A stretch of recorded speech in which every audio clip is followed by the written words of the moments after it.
δυνατά να σε ακούνε οι υπόλοιποι. Λοιπόν, εγώ δεν έχω να πω κάτι. Συμφωνώ με πάρα πολλά πράγματα με τον κύριο Πετρόχυλο. Αλλά μια διαπίστωση θέλω να κάνω ότι μέσα από τους αγώνες δεν υπάρχει καμία ελπίδα να βρούμε και ηθικό σκυλί. Και ειδικά σκυλιά στην Ελλάδα υπάρχουν και πολλά. Ποια ένσταση. Η Κύρκη, η Άκα, ο Κόναν, ο Κάστορας, είναι σκύλοι οι οποίοι παρουσιάστηκαν στους αγώνες, πρότευσαν στους αγώνες, αλλά ήταν και νικητικοί σκύλοι. Το πρόβλημά μου είναι ποιο, ότι εξισώνω το 0 με το άπειρον.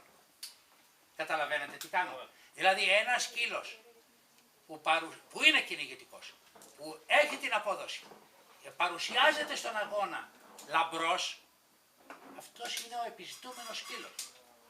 Όταν όμως δεν κάνουμε κι εμείς μια προσπάθεια, ποια είναι η προσπάθεια? Ο κυνηγητικός σύλλογος Αλιάρτου διοργανώνει αγώνες. Έτσι, κάνει επίσημο σήμα στη Γαλανού και της λέει, κυρία Πρόεδρε, σας παρακαλούμε να μας δώσετε την τάδε του μηνός 3-4 κριτές για τους αγώνες μας, που θα κάνει ο κυνηγητικός σύλλογος Αλιάρτου. Μπράβο.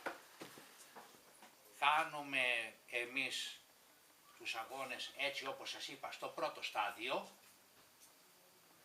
περνάνε οι σκύλοι οι οποίοι έχουν το μεγαλύτερο αποτέλεσμα σε πραγματικό θύραμα και μετά λέμε στους κριτές που ήρθανε, ορίστε οι σκύλοι που θα διαγωνιστούν στον αγώνα μας. Κρίνετε τους, βαθμολογήστε τους όπως θέλετε εσείς και βγάλετε το καλύτερο. Το καλύτερο στη λίστα. Έτσι. Αυτό όμως δεν γίνεται.